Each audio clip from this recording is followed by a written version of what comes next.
Babalik siya at magmamakaawa ito sa iyo na tanggapin mong muli. Hello mga guys, kumusta kayo? Panibagong araw, panibagong video na naman tayo. And sa araw na ito ay isa na namang video ang aking tuturo sa inyo na simpleng gabay o simpleng pamamaraan na makakatulong sa atin. At bago ang lahat, gusto ko lang mag-disclaimer sa mga taong hindi naniniwala at hindi gusto ang mga kagaya nitong video.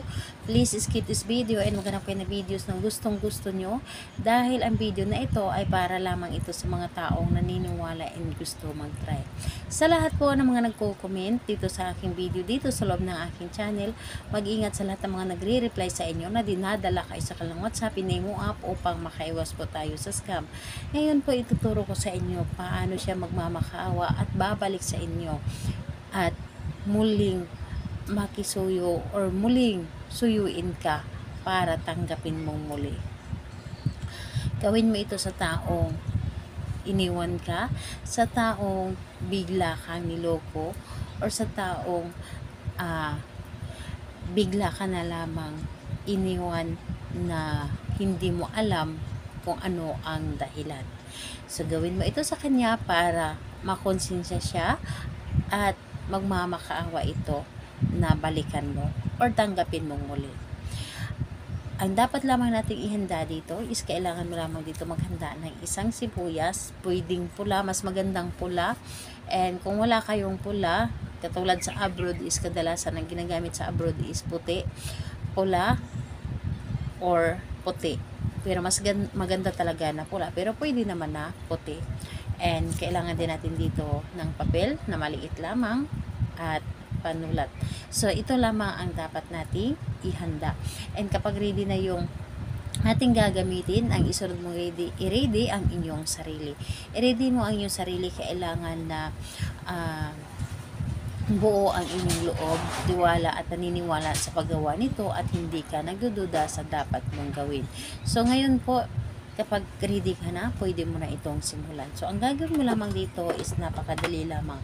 Dito sa isang papel, isulat mo lamang dito ng isang beses yung kanyang pangalan at apelyido. So, isulat mo lamang dito pangalan at apelyido ng inyong target. And dito sa sibuyas, hiwain po ninyo ito. Hiwain ninyo ito ng hati or hatiin po ninyo ito. And kapag nahati nyo na ito, di ba dito ninyo sinulat yung pangalan niya? Tupiin nyo lamang ito ng isang beses at ilagay dito sa gitna ng sibuyas at ibalik mo yung kalahati. So, kumbaga ibalik nyo lamang ang sibuyas. And hawakan po ninyo ang sibuyas at ibulong po ninyo dito. Sa pamamagitan nito, sa pamamagitan ng sibuyas na ito, ikaw, pangalan at apelyido ng inyong target, iiyak ka at magmamakaawa na bumalik dito sa akin, makonsensya ka sa lahat ng ginawa mo sa akin at ako lamang ang inyong hahanapin or suyuin mo ako na makipagbalikan sa akin. So, ayun po, sabihin mo lamang dito lahat-lahat yung gaano mo kagusto na balikan kanya, yun ang mga sasabihin ninyo. Kumbaga kung ano yung nasa loob ng puso ninyo na dapat ninyo sabihin, yun po ang isabi ninyo. Sabihin nyo na dito lahat-lahat dahil ito ay walang bayad. So, sabihin nyo lamang and ayun po pagkatapos nun, ang gagawin mo sa sibuyas na ito, ibaon po ninyo ito sa lupa na kung saan ito ay laging naaapakan para yung isip niya ay nasa iyo lamang, yung talagang yung tipong sasakit yung ulo niya dahil gusto niya na makita ka palagi at talaga namang iiyak ito na magmamakaawa sa iyo, pupunta ito sa iyo at ibababa niya ang kanyang pride para lang kausapin ka at magmamakaawa ito sa inyo. Gawin ito sa araw ng Tuesday and Friday dahil yun po ang pinaka malakas na araw na gagawa tayo nito. And syempre yung sinag ng buwan, kung merong sinag ng buwan.